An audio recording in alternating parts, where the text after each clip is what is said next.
Hey, hey, hey! Aujourd'hui, notre capsule philosophique va porter sur l'Internet et le binaire informatique.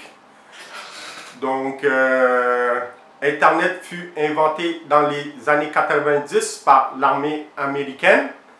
Donc, ce fut ARPANET. Alors, ARPANET était un moyen de communication par l'armée américaine, de communiquer entre eux par des messages codes secrets. Donc, après que ça fut un succès, ils les ont donnés aux universités et ensuite les universités ont donné ça à la population mondiale, mais au grand public.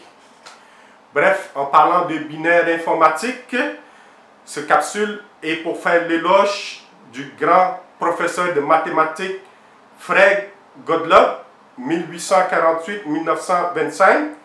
Je ne sais pas si vous le voyez. Donc, grâce à ce professeur de mathématiques, savez-vous que grâce à sa théorie de la bivalence, ce professeur de mathématiques de l'université d'Iéna a contribué à l'informatique, notamment par le binaire informatique.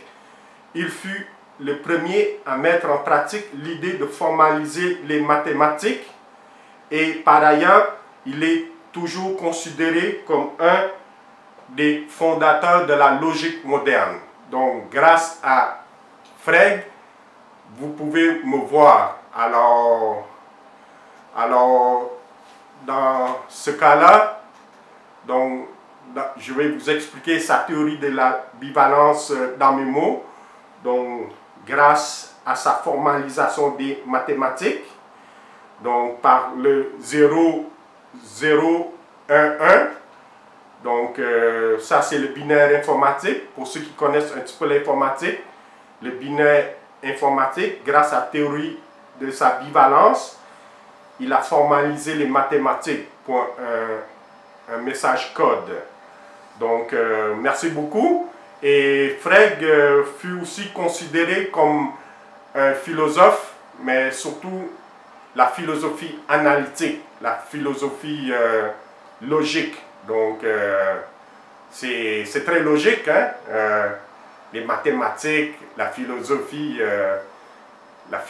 analytique, bien sûr. Donc, bref, en résumé, grâce à lui, vous pouvez me voir et surtout, il ne faut jamais oublier de faire l'éloge de ceux qui ont contribué à l'avancement de la technologie, l'avancement de la société. Et c'est grâce à Gottlob Frege. Merci encore. Si vous avez aimé, abonnez-vous à ma chaîne et à la prochaine capsule philosophique. Peace!